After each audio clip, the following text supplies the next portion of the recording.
મારું નામ ડીડી સોલંકી, યુવા ભીમસેના સંસ્થાપક।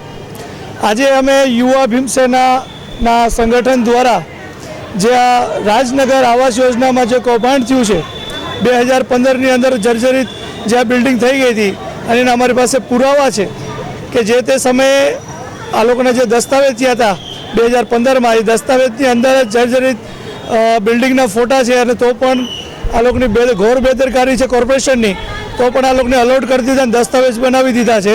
અને 10 વર્ષ પછી અત્યારે અગ્નિકાંડ થયા પછી અચાનક તંત્ર રાજકોટનું જાગ્યું છે કોર્પોરેશન અને આ ગરીબ લોકોને અત્યારે નોટિસ આપીને તાત્કાલિક ખાલી કરવાને રિપેરિંગ કરવા કહે છે। તો 10 વર્ષ પહેલાં જ્યારે જર્જરી થઈ ગયું ત્યારે ક્યાં ગયા હતા અને અત્યારે પાણી કનેક્શન આ લોકોને કાપી નાખ્યા। પહેલાં કે પાણી માટે રજૂઆત કરી હતી, શનિવારે કમિશનરના બંગલે ગયા, કલેક્ટરના બંગલે ગયા, મેયરના બંગલે ગયા, તો એવું કહે છે પહેલાં તમે રિનોવેશન ચાલુ કરો પછી તમને પાણી આપીએ। તો પાણી એક જીવન જરૂરિયાત વસ્તુ છે, તો આ લોકોને કોઈ પ્રકારની માનવતા નથી। આ લોકોને પોતાની નોકરી બચાવવા બેઠા છે બધાએ। બસ આ લોકોને એમ છે કે ભાઈ એક ભ્રષ્ટાચાર એકનું ખુલ્લું છે, એકના કરોડો રૂપિયા પકડાને અમારા ન પકડાઈ જાય એવા ડરના માધ્યમથી આ લોકો નોટિસો આપી રહ્યા છે। પાણીની આપ્યું નથી, હજી સુધી કનેક્શન આપ્યું નથી અને અધિકારીઓ બધા ભાગી ગયા હતા ત્યારે 2 દિવસ રજા ઉપર ઉતરી ગયા હતા, કોઈ ફોન પણ ઉપાડતા બધા।